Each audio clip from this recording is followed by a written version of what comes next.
I first saw her huddled in the corner of the marketplace, a trembling mass of matted hair, cracked skin, and rags that barely clung to her skeletal frame. The aliens walking past didn't even glance her way. The few who did spat or muttered slurs.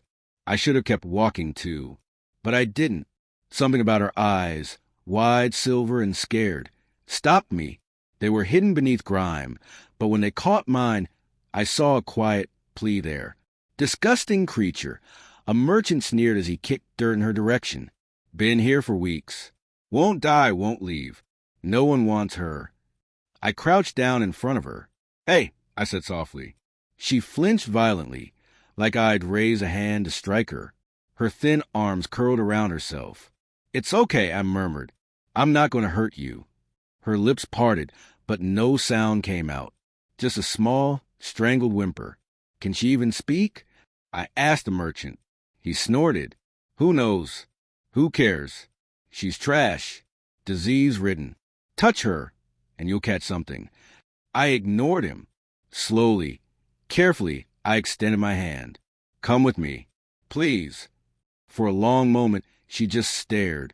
Then, hesitantly, she placed her tiny, dirt-crusted fingers in mine.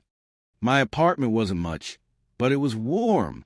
The moment I closed the door behind us, she bolted to the far corner and crouched like a trapped animal. I set a blanket and a bottle of water on the table. You're safe here, I told her.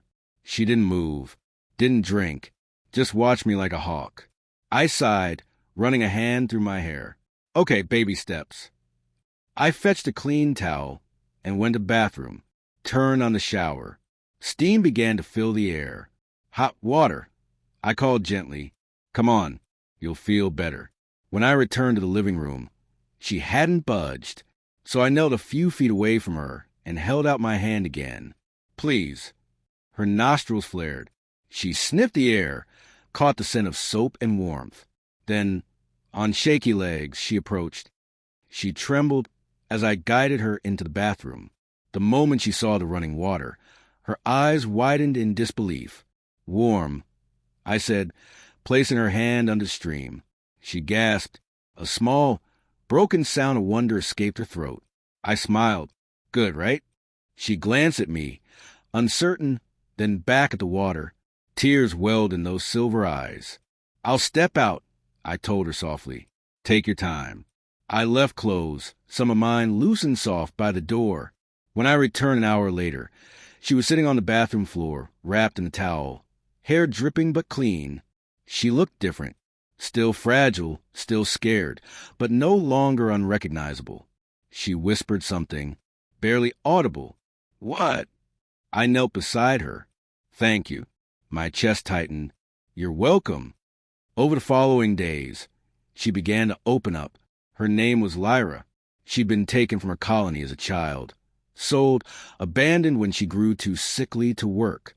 She had survived on scraps in that marketplace for months. She flinched at loud noises, but she laughed, softly, shyly, when I showed her how to cook eggs. She loved the warmth of blankets fresh from the dryer, and every night, before curling up on the couch, she'd whisper the same words, "Thank you for touching me." And every night I'd reply, "You deserve more than just to be touched, Lyra. You deserve to be loved." One evening, as the rain pattered outside, she crawled from the couch into my lap, trembling not from fear, but from trust. For the first time since I'd found her, she didn't look dirty or broken or alien. She just looked human, and I held her close, silently vowing she'd never be unwanted again.